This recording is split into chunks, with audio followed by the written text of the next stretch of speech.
Hi, welcome to Dad's Planning Politics. I'm Frederika, and this is my father. Hi, I'm Mark, Freddie's dad, and this is episode 1 of Dad's Planning Politics. Woo, very exciting. Finally getting into it.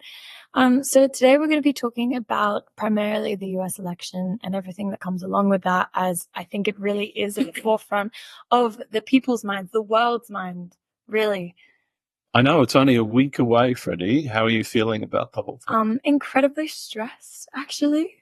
I think that a lot more weighs on this than the average person would think. I've had a few conversations with my friends about it, and they've all been shocked that I care so much about it or that I'm spending so much of my mental energy focusing on it. But realistically, like, America is a huge player on the world stage, and whatever the leader decides to do concerning all the conflicts happening right now is going to have a massive impact on peace and security.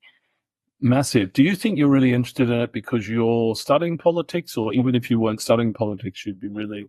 I feel like right now is one of the most important times in history to ever realize the power of politics. I don't think today is a day where you can look at politics as a special interest or a hobby. I think it's something that concerns everyone and everything. Mhm. It is how you identify. It is where you're from. It is your very essence of who you are. And that's because of polarization and a bunch of other things. But in essence, yeah.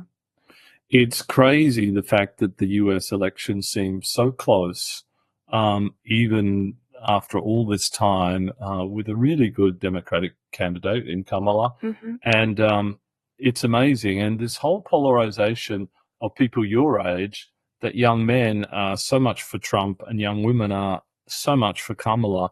And it's interesting because I even heard some stats today in Australia that 45% of young men in Australia support Trump.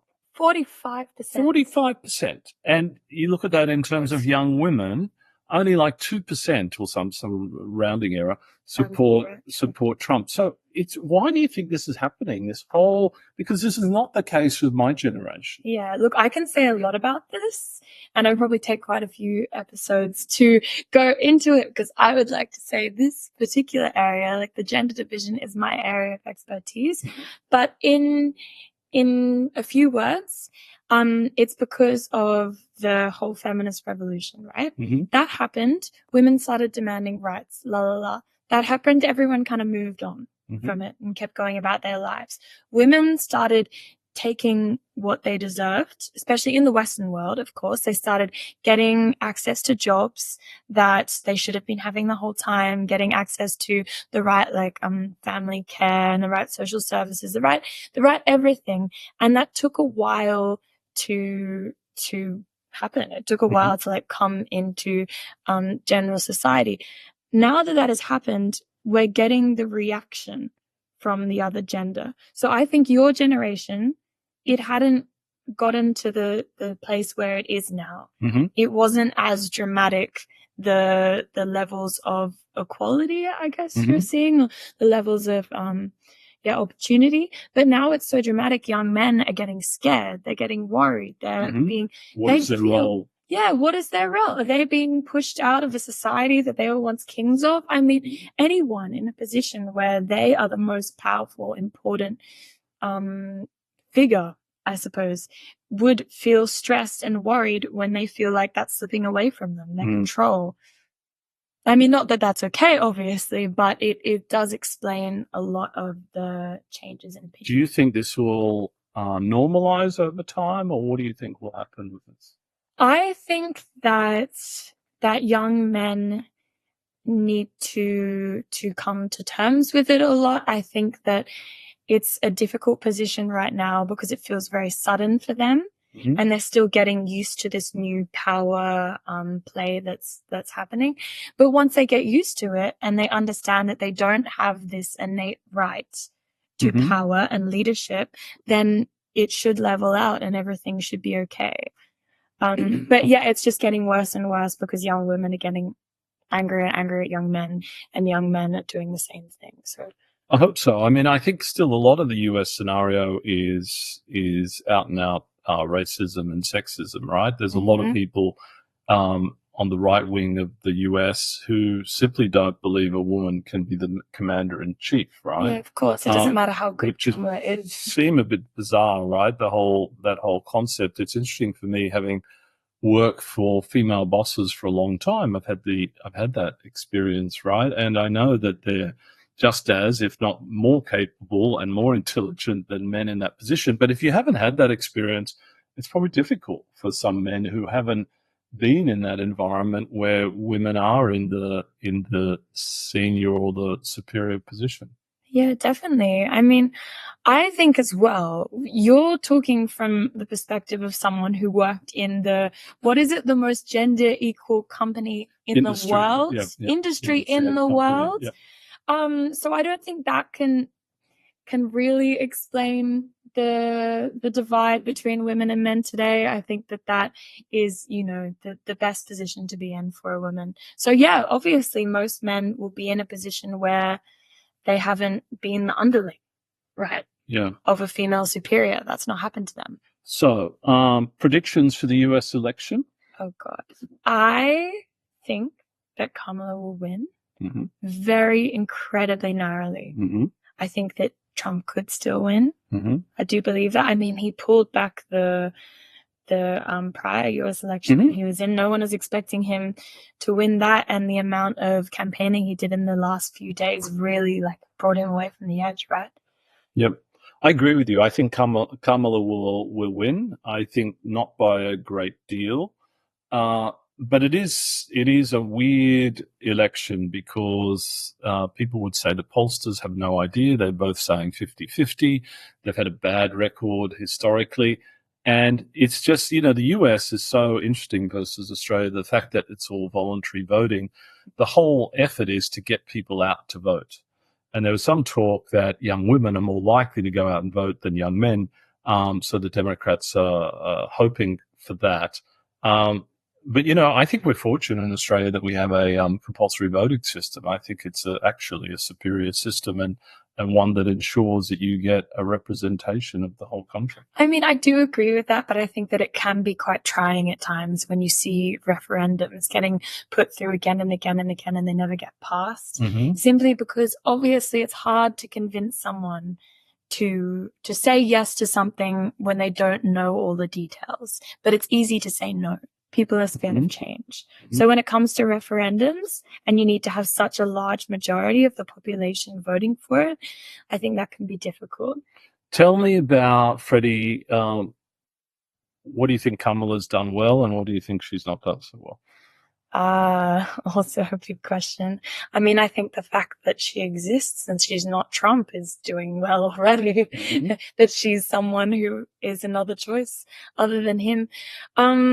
I mean, obviously she's done abortion rights incredibly. I mean, just being the antithesis to everything that Trump is. And pushing for basic human freedoms. And I mean, I don't know, aside from that, she has some really good plans, but I think a lot of the diplomacy and a lot of the current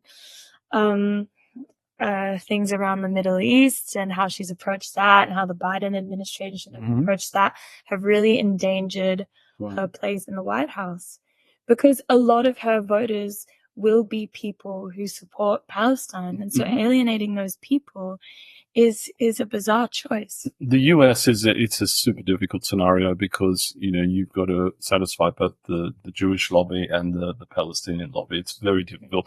We'll talk much more detail about that in a further episode of Dad's Planning Politics.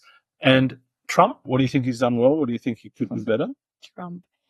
I think that Trump is a character. I think he's formulated himself into a person that people will remember. I think that's what he's done well, because he's populist. He's a populist leader and he's excelled in that area to the point where I know many people who have come dressed up as Donald Trump for Halloween. Yeah. Has anyone ever dressed up as Biden? No. Or as Kamala? No, I think that's what he's done incredibly well. He is charismatic. He has a way of winning people over, which is incredibly scary. Obviously all his policies are, we don't even need to go into that, how ridiculous they are and how terrifying for the state of the world Well, I think you're right, but I think he's got a brand, he's got recognition, right? Yeah. When someone goes into the polling booth, and if we're into politics, but a lot of people aren't, the uninformed voter and the Trump brand, they've known that for 20 years since The Apprentice and all of that, and they may not have even ever heard of Kamala Harris, right? If you're not up to date with all this stuff. So, I mean, they probably have.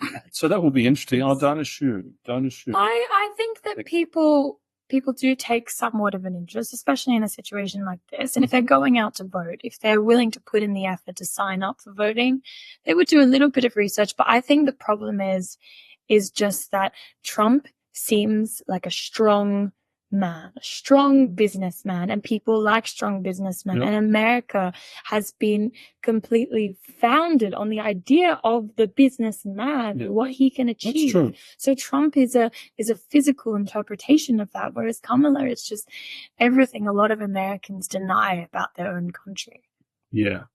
I think Kamala has captured the imagination of the country. I love her slogan, "We're not going back." Yeah. The whole rights of the woman is very strong. The protection of democracy. I think she could have done a much better job of selling what her future vision for the country is, as opposed to just focusing on why not Trump. I think if you look at Barack Obama and you look at Clinton before that, they did a really good job of that. Even John F. Kennedy. What is the light on the hill for America? And I haven't seen enough of that, right? And I think that would have been interesting had she done that. The other thing I think they could have done a much better job of doing is all of Trump's former staff are totally against him, including General John Kelly, the head of the armed forces. Yeah. And she should have had a huge press conference with all these people to talk about that and get them all to speak. I think it would have been utterly compelling. Yeah. And all credit to Anthony Scaramucci and Katie Kay for that idea. It's not my idea. Listen to that.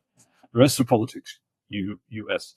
And Trump, look, I think he's a master communicator, and he is the master of diversionary tactics, right?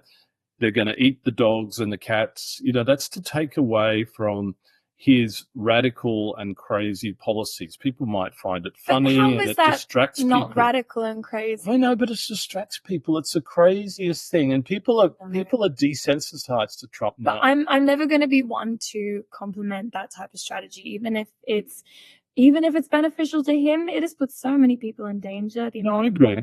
Death threats people of Springfield have gotten is absolutely horrific. So, I think that's.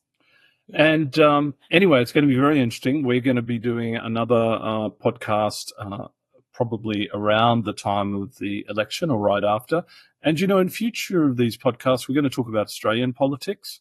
We've heard a lot about Albo and his new house on the Central Coast, Copacabana. I happened to be there the other day and just drove by. Nice street, nice location, appropriate house for a Prime Minister. We're going to talk about what's happening in Australian politics with the Greens and with the coalition. Queensland has just changed government. We'll talk about that. We're going to talk about the Middle East. And as I said before, if you've got ideas of things you'd like us to talk about, please let us know. Okay. Well, that's it for us today. It's been really nice chatting with you guys, and we hope that you come back again soon and listen to more of what this old dad and his daughter have to say. Not so much for the old, Freddie. Yeah. Apologies. Bye. Bye.